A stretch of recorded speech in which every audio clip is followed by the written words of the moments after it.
प्रश्न साधकों के हृदय में उठता है कि भगवान ऐसा क्यों करते हैं, भगवान ऐसा क्यों करते हैं।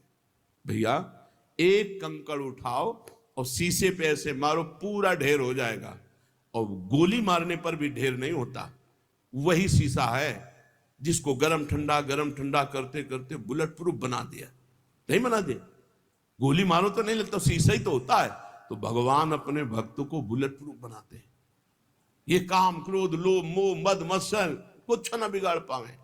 अरे बोले भगवान का दास है, देखो ना कितनी निंदा, कितना अपमान, कितनी प्रतिकूल, लेकिन विचलित नहीं हुआ। ये अपने मार्ग में दृढ़ रहा, तभी तो हम उनके चरित्र पढ़ते हो, जय जयकार उनकी करते हैं। ये भगवान बनाते हैं।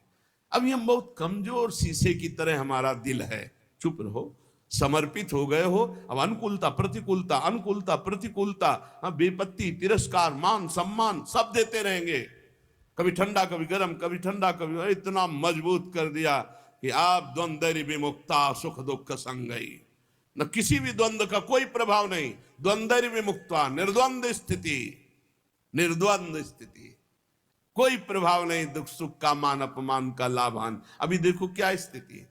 हमारे भगवान कृपा न करे तो द्वंद्व विमुक्ता कैसे बनोगे, कैसे उस महाआनंद को सहोगे जब थोड़ा सा अपमान नहीं सह सकते, थोड़ी गाली नहीं सह सकते। कौन क्रोध निर्दयो, कौन ऐसा है जो काम से क्रोध से जिसका हृदय जला ना हो।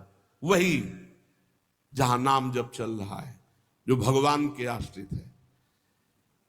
एक बार नहा के आ रहे हो, थूक दे तो कैसा लगेगा। चलो एक बार सह लेंगे, 2 बार, 100 बार एक नाथ जी के ऊपर थूका। गोदावरी स्नान कर बार बार थूक रहे हैं ऊपर से।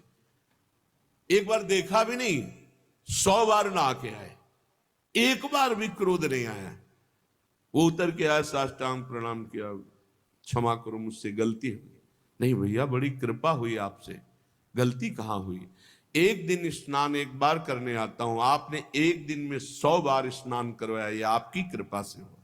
ये भक्त हृदय जो भगवान से चित्त जुड़ा है, वो वहां लाभ देख रहा है, कृपा देख रहा है।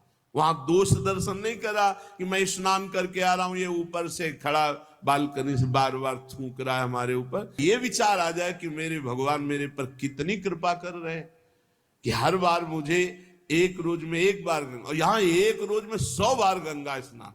ये विचार बहुत बड़ी सिद्धि है, विचार ही बहुत बड़ी उपलब्धि है। विचार ही हमारे जीवन को उज्जवल बनाते हैं, विचार ही नीच गिरा देते, विचार ही जीवन मृत्यु तुल्य कर देते हैं। भजन से क्या मिलता है? उत्तम विचार, उत्तम विचार। एक सेकंड में हर विकार को मिटाकर भगवत स्वरूप में स्थित। कामवश के ही नहीं कीन्हो, कौन ऐसा है जिसको काम ने अधीन न कर लिया, और जिसने अपने अहंकार को भगवान के चरणों में समर्पित कर दिया, उसको काम अधीन नहीं कर सकता। थोड़ा भी अहंकार है तो काम वहां बैठा हुआ है, क्योंकि अहंकार में ही कामना है। स्वरूप में कभी कामना जागृत हो ही नहीं सकती। जो हमारा स्वरूप है उसमें कभी कोई अभाव नहीं, उसमें कोई कामना नहीं। शरीर में अभाव ही अभाव है। जब तक हम अपने को स्त्री पुरुष मानेंगे तब तक कामनाओं का ये सिलसिला चलता रहेगा, इसे हम नहीं रोक पाएंगे। जब स्वरूप बोध होगा तभी कामनाएं रुकेंगी, या जब अहम भगवान के चरणों में समर्पित होगा तो रुकेंगी। तो काम का प्रभाव कहां होता है? जहां अहम समर्पित नहीं हुआ, जहां निरंतर नाम जप नहीं होता। ठाकुर हरिदास जी के पास वैश्या गई 3 दिन बराबर श्रृंगार करके, लेकिन ना नाम जप में रुकना है और ना दासत्व में कोई कमी है। तो 3 दिन में वो खुद दासी बन गई, हरि नाम जपने लगी, और गई थी हरिदास जी को भ्रष्ट करने, और वो स्वयं भ्रष्टाचरणों से मुक्त होकर भगवत स्वरूप मार्ग का अनुसरण कर। ये है प्रताप, जो भगवान में अहंकार समर्पित करके नाम जप कर। को न लोभ दृढ़ फंद बांध त्रासन कर दीन हो, किसके इतना विवेक बल जागृत हो जाता है कि लोभ ना बांध पावे, वही जिसको नाम का लोभ है। लोभ फांसी में उसी का गला नहीं बंधता जिसके गले में गोविंद का नाम चलता रहता है, पक्का समझ लो। लोभ पास जय गल न बंधाया, सोनर तुम समान रघुरा। ये लोभ उसी की फांसी की तरह गले को बांध लेते जहां नाम जप नहीं चलता। लोभ में लोग क्या क्या पापाचरण कर रहे हैं, खुला जान रहे हैं कि ये दीन है, ये गरीब है, ये निर्दोष है, रुपया मिल रहा है, पद बढ़ रहा है, हमारा लाभ हो रहा है, उसका नाश हो रहा है, तो तुम्हारा लाभ कैसे हो जाएगा? तुम्हारा नाश तो हो ही जाएगा।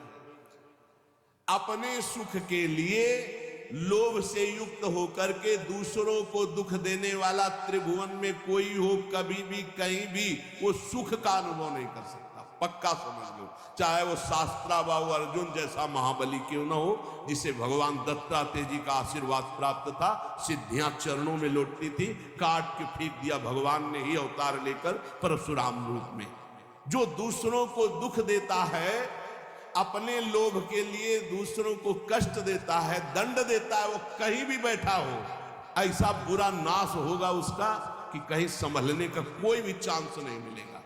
जिसके गले में नाम चल रहा है, गोविंद गोविंद राधा राधा राधा राम हरि कृष्ण, जो भी, उसको लोभ पास दे गल न बना। ये लोभ रूपी फांसी उसके गले में नहीं पड़ेगी। विचार बता रहे, भजन से क्या होता है? इस भजन सारथी सुजाना, बुद्धि रूपी सारथी बड़ा सुजान हो जाता है, सतमार्ग रूपी पथ पे इंद्री रूपी घोड़ों को ले जाता है, मन रूपी लगाम खींच करके। यहां बुद्धि भ्रष्ट है, क्योंकि नाम जप नहीं हो रहा, भगवद आश्रय नहीं, तो कौन लोभ दृढ़ फंद बांध त्रासन कर दी। बड़ा दुख भोगना पड़ता है लोभी आदमी को, बड़ा दुख। वर्तमान में तो जलता ही रहता, चाहे जितना करोड़ों रुपया आ जाए, परिणाम में भविष्य उसका बड़ा मंगल होगा, क्योंकि लोभ के कारण उसने कितने बड़े बड़े पाप किए हैं। बहुत बहुत लोभ ये नष्ट कर देता है, और देखा भी, लोभ से नष्ट होते हुए भी देखा है। बहुत सूक्ष्म बुद्धि से जब विचरण करते थे, कहीं कहीं साल साल भर गंगा किनारे एकांत स्थल मिले तो रुके, तो सब लोग मिलते ही थे, सब पता चलता है। ये लोभ जो है बुद्धि को इतना अधीन कर लेता है। वैसे सिद्धांत कहता है, धन गया तो कुछ नहीं गया, स्वास्थ्य गया तो कुछ गया, और चरित्र गया तो सब कुछ गया, ऐसा कहा जाए। सिद्धांत जो है वो एक। अब अंग्रेजी याद नहीं, इसको अंग्रेजी में कहा गया, money is loss, nothing is loss, health is loss, something is loss, और character is loss, everything is loss. सब नष्ट हो। अगर चरित्र चला गया तो सब चला गया। आज क्या है? कौन हृदय नहीं लाग कठिन अति नारी नयन सर। आगे कह रहे, कौन ऐसा हृदय में जिसको नारी के नेत्र रूपी बाण ने घायल न कर दिया। वही हृदय है जो हरि को अर्पित है, जिसके हृदय में भगवान का स्मरण चल रहा है, उसके हृदय में। अगर देखने योग्य है तो भगवान का भजन करने वाले देखने योग्य है, और कुछ देखने योग्य नहीं संसार में, कुछ देखने योग्य। ये सब मल की सुंदरता है, मल की, ये सुंदरता नहीं है, ये मल की सुंदरता है। एक काम करने राजमहल में जाती थी, तो राजमहल में काम करने वाली साधारण घर में काम करने वाली थोड़ी होती है, उसका एक पदवी होती है, वो रानी की दासी पूरा। और उसका जो लड़का था, एक दिन वो महल तक गया किसी कार्य के लिए, वो ऊपर राजकुमारी थी। राजकुमारी को देखा तो एकदम हृदय में व्याकुलता, इतना सुंदर रूप है तो मुझे कहाँ मिल सकता। मैं तो काम करने वाली इस महल में जो मेरी माँ है, मैं उनका पुत्र हूं, तो भला मुझे कैसे मिल सकती है। अब इतना उसको राग तत्काल हो गया कि उसने निश्चय कर लिया, अगर राजकुमारी नहीं मिलेंगी तो प्राण छोड़ दूंगा। घर आया, खाना पीना छोड़ दिया।